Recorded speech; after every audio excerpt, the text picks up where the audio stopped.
Hi, welcome to P0. Today we're going to spend some time looking at how our customers can proactively enforce zero standing privilege across their entire production stack using our centralized control plane.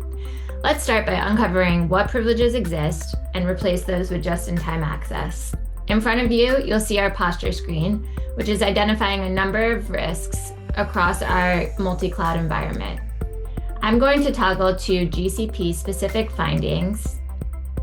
And let's dig into this GCP rule binding that identifies a number of unused rule bindings associated with various identities within GCP. In this instance, I'm going to focus on our user-based identities. And we see here that we have a number of users with unused GCP role bindings, including Paul, who has 27 unused permissions. Let's investigate these permissions that Paul has very quickly using P0's access graph. We can see here that Paul has a number of unused standing privileges associated with his Google Cloud Storage bucket. And unfortunately, we can also see under the details with risks that these standing permissions give an attacker that breaches his account the ability to destroy, exfiltrate data, perform privilege escalations, and other risks within the environment. Not only that, but these standing privileges introduce insider risk, meaning that Paul could accidentally or inadvertently abuse these permissions himself, for example, mistaking a test environment for production or accidentally destroying data.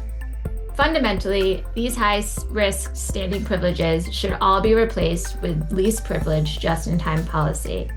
Fortunately, with P0, that's easy to do. And in this particular instance, I'm going to review the fix here.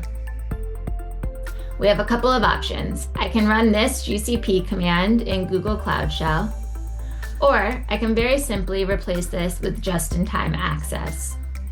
And if I were to open this particular rule within our policy studio, we can establish a JIT routing rule to control exactly the resources that can be accessed, the group or user that can request this access,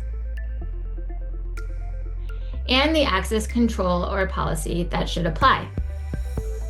Depending on the customer's risk tolerance or corporate governance policies, I can tailor this control to make sure that Paul is always allowed this particular permission when he requests it. Maybe include a human or two in the loop to approve the permission, or automatically approve this for when Paul is on the on-call group. And because P0 provisions access, not authentication, any action that Paul takes will be tied to his IDP-defined identity for automated session recording and audit logs. This is just one example of how P0 programmatically replaces high-risk standing privileges with least privilege and just-in-time automation workflows to make sure that Paul can have the permissions he needs when he needs them without carrying unnecessary standing access risk.